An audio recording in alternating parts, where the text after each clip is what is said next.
هجمارة كمازن جي سیویلین افرینی جمالن خواه در بدر بونه ده انجام توبارانا بیسر و بر یا بالافرین ارتشا ترک. سیویلین اوارا بونه بر خود دن دورین به اوله یان خود سپیرن جر زمینان.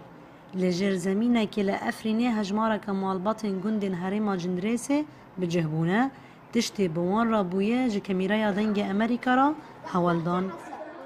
المولا دخينا خالقي دخينا لقي دخينا تشتكنا عيشتن ام رافين ان ممكن يشتن ام رافين واختار الرافين ممكن ده قذفات بر ممكن اسكات النبي دسام چونه ام ده بزن ام نزن ام که چو قشکر ممكن يكن ام که چو برافن ام که چه بکن ام نزنن قصي قذفات ما هر شش حرف لافرد كافر.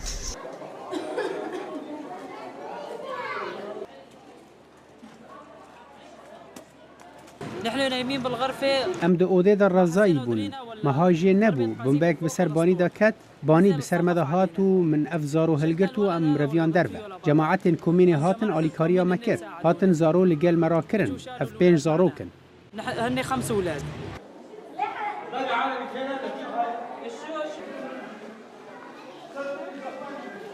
الساعة 11 بالليل نزلت علينا قذيفة. ام دو اوده در رضایی بون مهاجی نبو بمبک بسر بانی دا کت بانی بسر مده هاتو من افزارو هلگرتو ام رویان دربه جماعت کومین هاتن آلیکاریا مکر هاتن زارو لگل مرا کرن اف 5 زارو کن من قذائف اردوغان.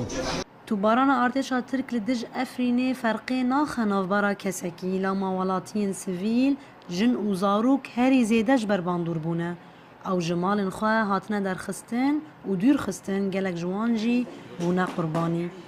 سیویل بانگ لآلی ناونتوی دکن وانج توبارانه بپاريزن. نوروز رشا دنگ امریکا افرین.